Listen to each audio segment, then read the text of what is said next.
Hi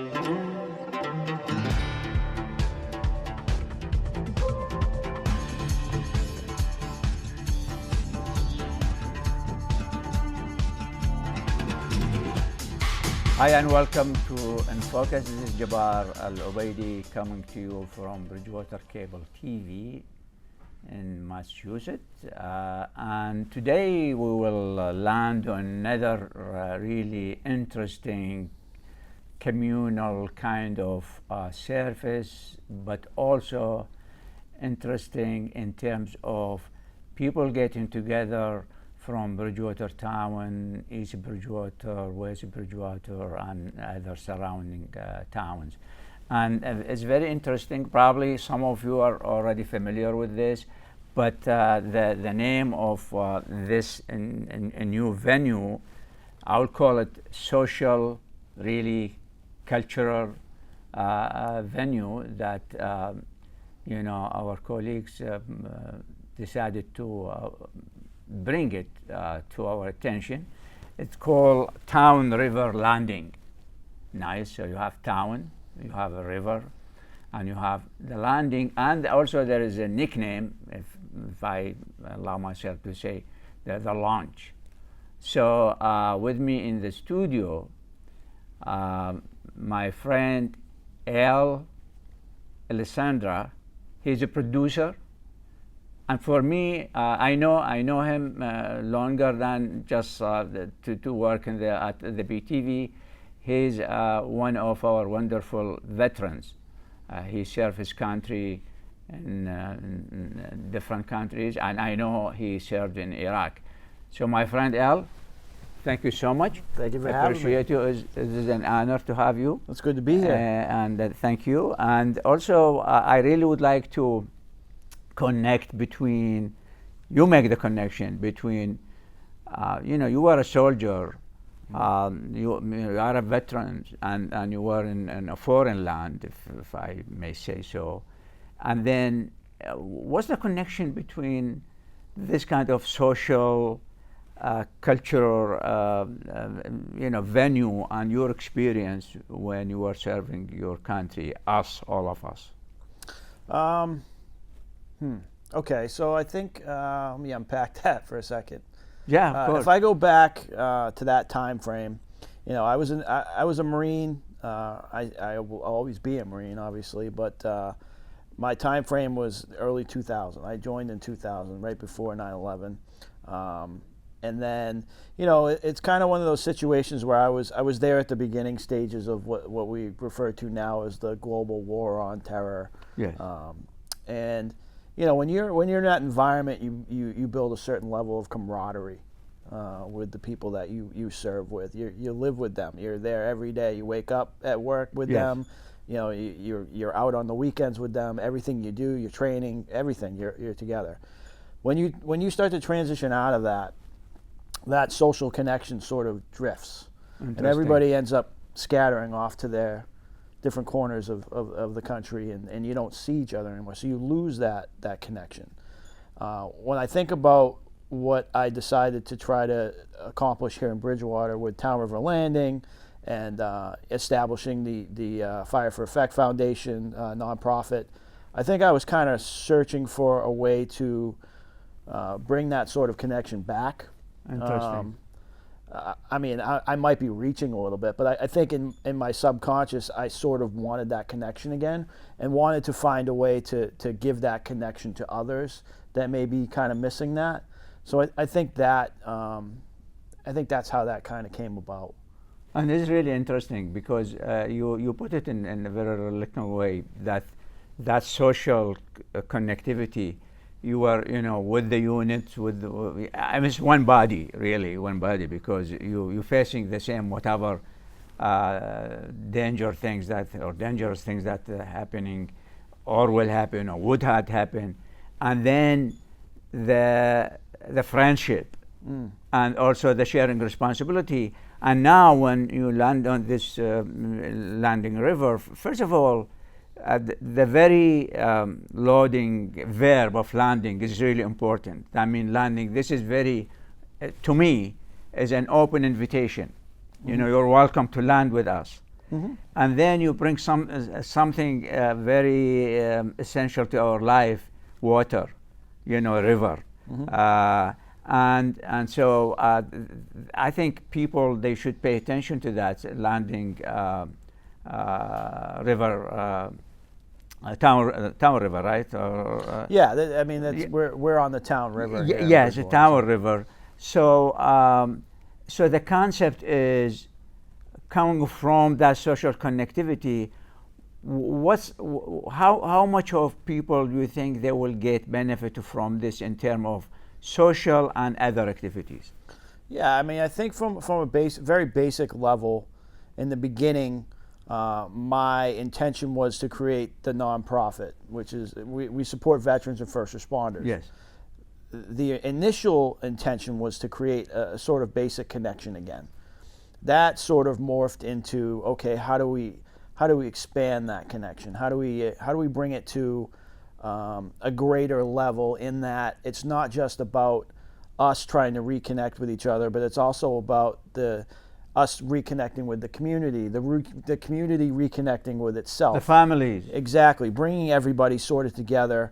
You may come to Town River Landing, and you may come to an event that's there, and you may not even realize that that event is supporting veterans and first responders.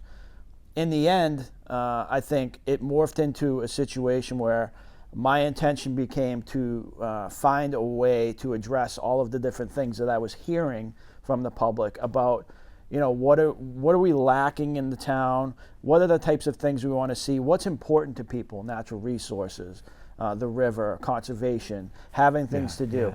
How do I take this basic concept and build it to where it addresses all of those things so that we make the best connection possible? And this is kind of what we've landed on, is this is our big project, not just for ourselves, but for everybody. Yes. So now I think also of this connection between environments, our environments, and the social environments. Right. Social environments, which really can be translated into what you correctly said, people getting together. And I wonder, your colleagues, did they respond positively to that? Or do they have some question? I mean, it's of course legitimate question people they ask. I mean, how do you find the reaction first from that group that you intend to connect with, and then we'll go to the second level where families and also the larger community within the town or outside the town. Well, I think it's kind of a gradual process, right? Anytime you approach the veteran community or first responders, naturally there's going to be barriers that have been built up, right? And there's going to be skepticism of anybody, and that's just the way it is. So a lot of times it takes you kind of proving yourself over time, like, hey, this is what I say it is. There's no angles to this, and proving that makes it easier for you to make that connection.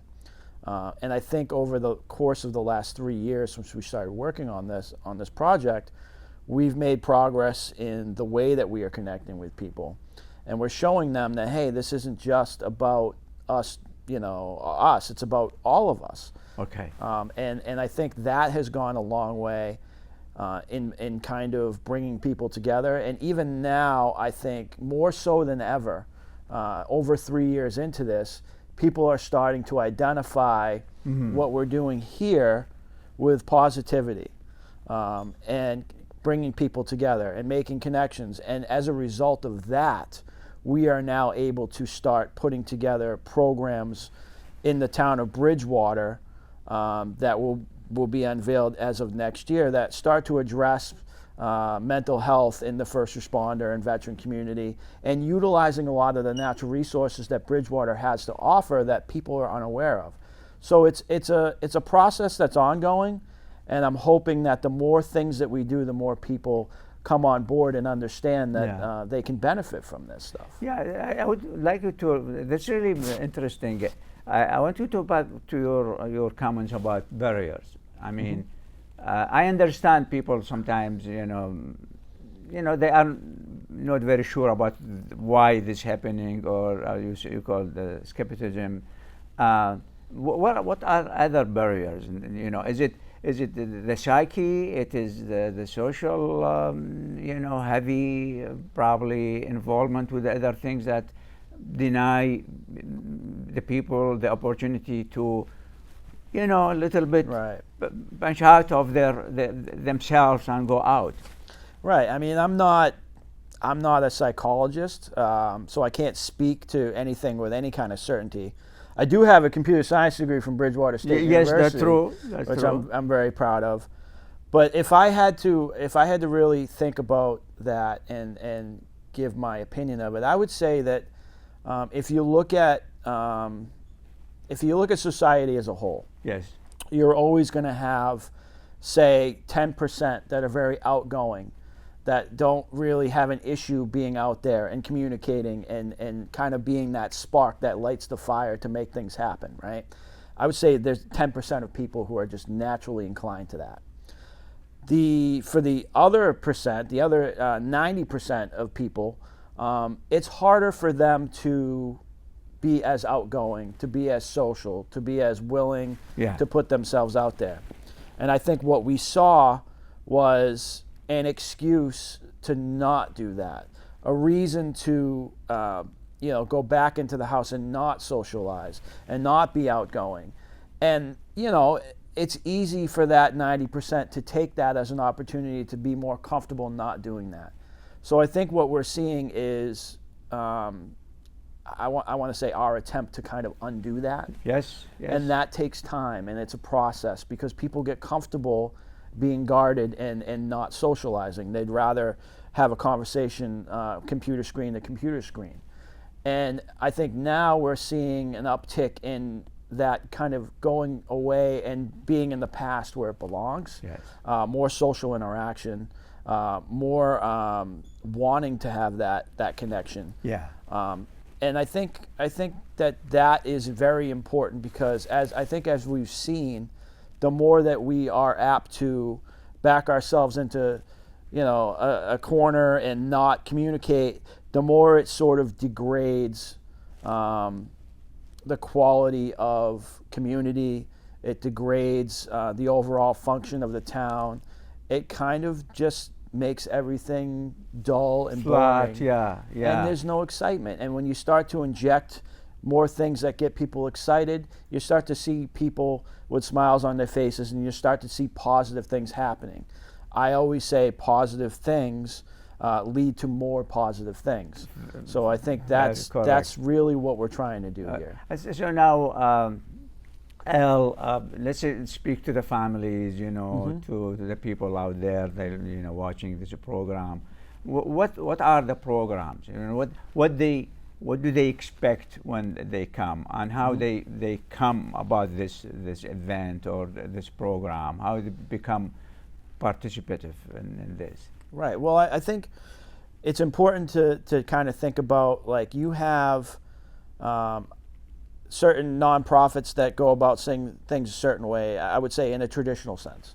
For me, I know my generation, the early parts of the Iraq War, early parts of Afghanistan, and the very beginning stages. My group is not going to come to an ice cream social with you. They're not going to come to that. They're not going to come. In order to kind of energize at least what I believe to be my group, my generation, you have to do things that are outside the box, something that's interesting.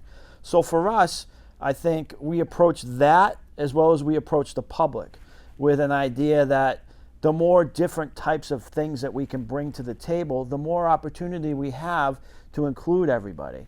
There were people talking about they wanted farmers markets in town. Okay. There had been efforts in the past to do that.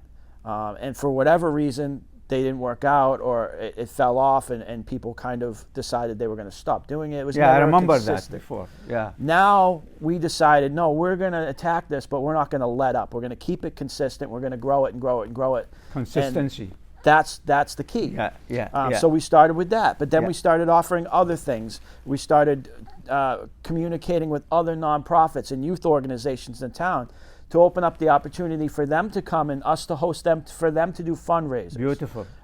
We're having, we have South Shore Farmer Brew Fest coming up in October. That was something that was taken away by COVID.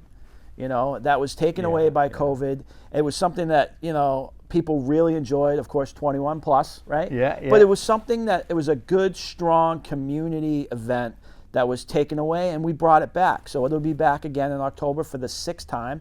And that's something that is uniquely Bridgewater thing. Nobody else has that.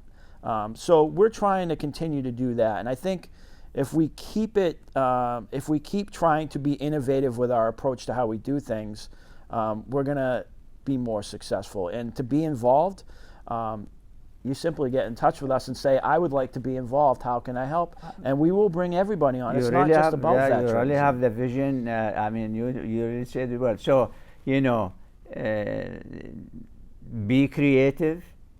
Be also going there out. You can as you see Al talking about your connection with your community, your connection with your family, your connection even with your children, and also with the environment. And I think this approach is very inclusive to me. And so people, they I really invite you to connect and come. And so if like I'm a newcomer and then I watch this program and say, yeah, I'm gonna go there. What should I do? Right. So for us, it's really easy to get a hold of us. Right. Yes. We have a website. www. And you're gonna see it. We're gonna put it on screen. ffefinc.org. On there, you can see everything we're doing. We're very transparent. You can call us. We have a phone number listed on there. We're easy to get a hold of. You can fill out a form and message us. You can email us. You can reach out to us on Facebook, on Instagram. And we're very receptive to wanting to work with other people. And I know enough to know that I don't know. There's things that I haven't thought about, or people that have ideas about certain things that are probably brilliant, that are way over my head. Yeah. So I think the only way to be better is to be more inclusive. And that's to say everybody can make a difference and everyone can get involved. It's really just about opening the door to make that happen. No, I agree. So that also the word consistency. You have to continue, sustain this venue, and of course you're going to be, as you said, better and improve if other people come and say, yeah, I have this idea. What do you think? As you said, it's a process, and the process is not. Yeah, of course you have to have someone to lead that process, and I think you're already leading the process. So people, they probably ask, is there any admission? Is it free? How it works? So when it comes to the farmers markets, yeah, those are completely free to the public. Okay. That we do have certain events that are fundraising events. Okay. So like Brewfest, yes, that's been something that Paul Mulcahy, my vice president, has been worked on. He created it. There's an admission fee for that. Okay. That money goes to the nonprofit, but it also goes to the breweries, the local craft breweries that are supported for that event. They get paid for their beer, which is, I don't think that's a normal thing. So it's all about any money that we do make on ticketing for different things goes right to the nonprofit and then right back out in the community. Yes. So yeah, it varies, but you can find all that information online, on the website, on Facebook through the events, on our website through the events, and you can see the different things that are available, and also what's coming next. And you have it on the website now. For family with children, I think the children are also welcome to come. Of course, yeah. So obviously, minus the Brewfest, which I believe is our only 21 plus event, but for obvious reasons, we don't allow children at all. Under any circumstances at that event. However, everything else we do is very family friendly. The farmers markets, we'll be announcing some exciting stuff coming for next year real soon. We try to make it so that the younger families that are in Bridgewater don't feel like they have to leave. They don't feel like they have to go to a different community to be exposed to culture and art and music and food. They can do that right in their backyard. So that's our main goal, really. So now the farmer market, you also connect other towns, or just the farmers? Yeah. Here? So the farmers markets themselves. So we have it's called the Bridgewater Farmers Market and Craft Fair. So what we try to do is, first of all, we have Hanson Farm, which is our local Bridgewater farm. They've been awesome to us. We have reached out to a bunch of other farms, but for many reasons, it's difficult for these businesses to come to these things, and sometimes they're understaffed or they don't have the ability to do that. Hanson Farm's been wonderful. Local. We include that, local produce, fresh, every single market.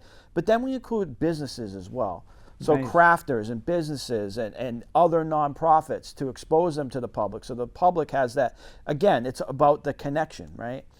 So we open it up to, and when I say Bridgewater, I include West Bridgewater, I include East Bridgewater, I include the entire region. When I moved to Bridgewater, I was actually kind of taken back by the hard lines that we have in between the towns, because I grew up on the Cape. We didn't really have that. But I didn't realize West Bridgewater, East Bridgewater, we're separate. We don't, And I was like, well, we should change that, So we try to include everybody. Anybody's welcome here, Thank you so much. Now, go back to the, something interesting, and I think it's really also critical, the mental health. I mean, why you think this is important, that you offer this kind of service and also an outlet for people, to kind of let it go and have social aspect of it? Well, I think, and when you talk about people you support military and first responders, why is that? And that's because a lot of the same types of trauma, I would say, manifests itself into unhealthy behavior. I'm a victim of that. Many people are a victim of that, of kind of not handling things the correct way, sort of going down the incorrect path. Maybe you start to drink too much, or your behavior is not manifesting itself in a healthy way. So I think in order for people to continue to serve their community at a high level, we need to make sure that we acknowledge that is not an easy thing to do. And I think sometimes that those sorts of things get lost in translation. I know I was in public safety for 12 years before I came to Bridgewater. So I understand what it's like to have to do that job, and I understand the stressors that come along with it. And you couple that with my time in the Marine Corps and all of the things that I dealt with there. It's a problem if you don't address it. So for us, these events that we do, all the different things that you come to, you're supporting the creation of a program that's going to start next year called the Back to the Field program. Again, it's going to be an initiative where we think a little bit outside the box. Again, bringing the connection together. We're going to take veterans and first responders. We're going to take them out into the field, out in the woods, beautiful, camping, while at the same time we're getting them interacting and communicating and learning who each other are on a social level. We're bringing in things to kind of to give them to do. For example, I don't know if I'm breaking this. This is the first time I've probably broke this Thank slide, you. Yeah, share it. I would like, so one of the gentlemen that I was in the Marine Corps with, Mr. Christopher Davis, he owns Crossed Rifles BBQ, and he is a 9-time grand champion barbecue guy, and he competes. And I was with him at the World Series of Barbecue this year with Kansas City at Kansas Motor Speedway, and I was blown away by just the social aspects of that whole thing. It was a massive event, and it was something that I was envious of. We need this up north because this is something that's pretty important. So my goal is to fly him up from Texas, to bring him to Bridgewater, to come to this program and teach our veterans and first responders involved in this program how to be professional barbecuers and give them something else, another outlet. This is really great, and I hope I will have the chance to also interview him in this program, Focus. I'm telling you, I'm really, really impressed with what you just said, and I think you know, our community. This is an opportunity for you and your children, your friends. You know, it's just you know, all of us, as Al mentioned, we probably confine ourselves to either to the computer screen or in the house. Get out, because there are other things that you will enjoy, you know, from food to, you know, talking conversation with people, and also probably if you have some creative idea, they can share that with you as leaders. Absolutely. I think will be great. So something that you want, you know, the audience, our great audience, to think about when they watch this program, say, yeah, let's talk about this, something that a theme or and before that also I would like to take you back to Bridgewater State University. Tell me about the theme that you want the audience to think about, and probably come up with something. Yeah, I mean, if I had a message for the audience, yes. I think my biggest message is excuses are unacceptable. You can always find an excuse. It's easy. It's harder to get out there and actually back up what you say. My biggest thing has always been, if I tell you that I'm going to do something, you don't have to question that. You can expect that I'm going to do it. Well said. Well said. And I think that we're here. The door is open for you. If you're somebody who's motivated, who wants to get out there and start to make a difference, yes, come see us. That's what we want. I couldn't agree more on that. Now you're, you know, are you working with Bridgewater State University about this program, because they are really in support of these? I mean, I've talked to Fred Clark many times. President Fred Clark. I've met with Vinny DiMacedo before. I don't know that they're aware of the scale of what is happening over here. Okay. I think maybe they may be. I know that the town is very much on board with the 3-year master plan that we have for Tower of Valerian, which also includes a teaching area. Okay. For students to come and learn about the river and ecology and all those things. This is a huge program. It is. Well, this is something, again. Yeah. Yes, we use it for events, and we use it to do things to raise money, but there's more to it than that. This is for the people of Bridgewater. This is not the Lacerda project. This is for Bridgewater, and I think the only way to be successful in anything that we're doing in this town is to improve the town, as well as the programs that you're trying to run. You listen. I hope you watch and you listen to this message. So this is for you, Bridgewater. This is for our people here in the town and surrounding town. So my friend, thank you so much for this message. Thank you. And it's really, I'm very impressed, and it is a very impressive program, and we'll support you. I appreciate that. Thank you so much. Thank you. Thank you, and thank you for watching InFocus. This is Jabbar Ubaidi. We'll see you next week.